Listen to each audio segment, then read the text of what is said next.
మధురస్మితేన రమతే మాంసళకుచభారమందగమనేన మధ్యే కాంచీ మనో మే మనసిజ సామ్రాజ్య గర్వబీజేన.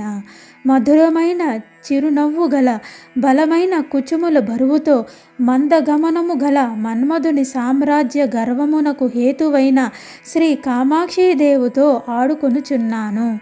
మధురస్మితేన మధురమైన చిరునవ్వు గల మాంసలకుచ భార మందగమనేన బలిసిన కుచములు బరువుతో ఏర్పడిన మందగమనము గల మనసిజ సామ్రాజ్య గర్వ బీజేన మన్మధుని సామ్రాజ్య గర్వమునకు కారణమైన ఒక్క విత్తనము చేత మధ్యే కాంచీనగర మధ్యమున మే నా యొక్క మనః మనము రమతే ఆడుకొనుచున్నది.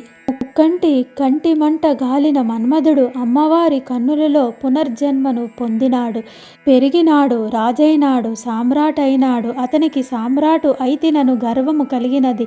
ఆ గర్వమునకు బీజము అమ్మవారు.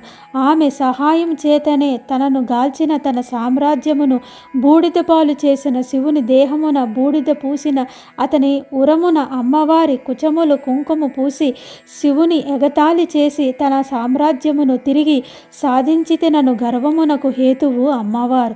ఆమె లేకున్నా మన్మధునికి సామ్రాజ్య ప్రాప్తి గాని తజ్జనిత గర్వము గాని కలుగుటకు అవకాశమే లేదు. అమ్మవారు మన్మథ సామ్రాజ్య గర్వ బీజముగా భాగ్యంతరమున చెప్పబడుచే పర్యోక్తాలంకారము ఉన్నది. తీయని నవ్వు, బలిసిన కుచములు బరువు, మందగమనము గల మన్మధుని సామ్రాజ్య గర్వమునకు హేతువు అయిన కామాక్షీదేవితో ఆడుకొనుచున్నాను, ఆనందించుచున్నాను అని కవి మనకి ఈ శ్లోకంలో చెప్తున్నారు.